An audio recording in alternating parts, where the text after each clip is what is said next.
मेरे पास बिहार के कक्षा 9 के छात्र प्रिंस कुमार का प्रश्न है और वो लिखते हैं। Hello, sir. This question has been a mystery to me for a long time. A question from HC Verma from Volume 1 and Chapter Light Waves. The question is as follows. Three observers A, B, and C measured the speed of light coming from the source to be VA, VB, and VC. The observer A moves towards the source and C moves away from the source with the same speed. The observer B stays stationary. The surrounding space is vacuum everywhere. Now choose the correct answers from the following given options. I started solving this problem applying the concept of relative velocity.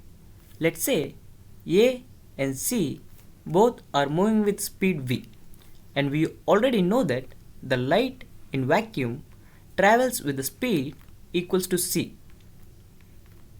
Now let's find the value of velocity of light with respect to A, which is given by c plus v. Since these two are moving in opposite direction, the relative velocity just add up, and which equals to va as per the question.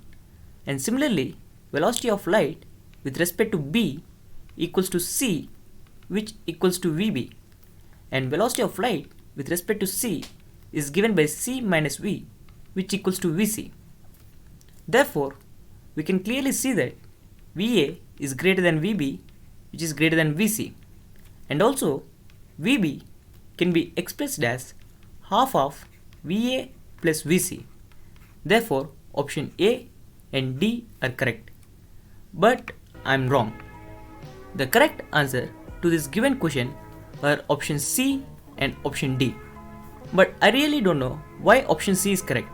So I Google, and this is what the Google said. That relativity says that all inertial frames are equivalent and speed of light is constant in all inertial frames. Now, according to this theory of relativity, the correct answer to this question should be VA equals to VB equals to VC, which equals to C, and also VB can be expressed as half of VA plus VC. Therefore, option C and option D are correct. Now this is all settled, and I move to solve the next question. The next question is as follows. Suppose the medium in the previous question is water.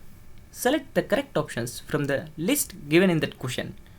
Now, the only difference between the previous and the present question is that in this question, instead of vacuum, we are replacing it with water, and we need to choose the correct options from the given list. I thought the answer to this question does not change whether I place the whole setup in water or in vacuum. Therefore, the correct answer to this question should be option C and option D.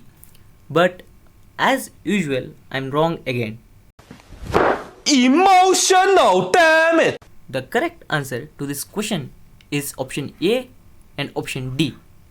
I again searched the Google, and Google said to use the concept of relative velocity. Now let's say A and C are both moving with velocity v, and the light in water travels with velocity c dash, which equals to c upon mu, where mu represents the refractive index of water.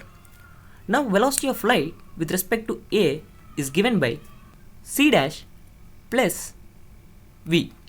Similarly, the velocity of light with respect to B is just c dash, and velocity of light with respect to C is c dash minus v. Let's say this is VA, this is VB, and this is VC. Now according to this, we will be getting VA greater than VB greater than VC, which is perfectly fit as first option.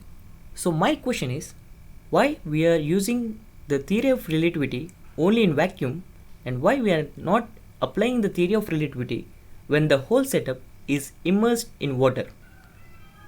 I would be really very happy if I could get a solution to HC Verma from Professor HC Verma.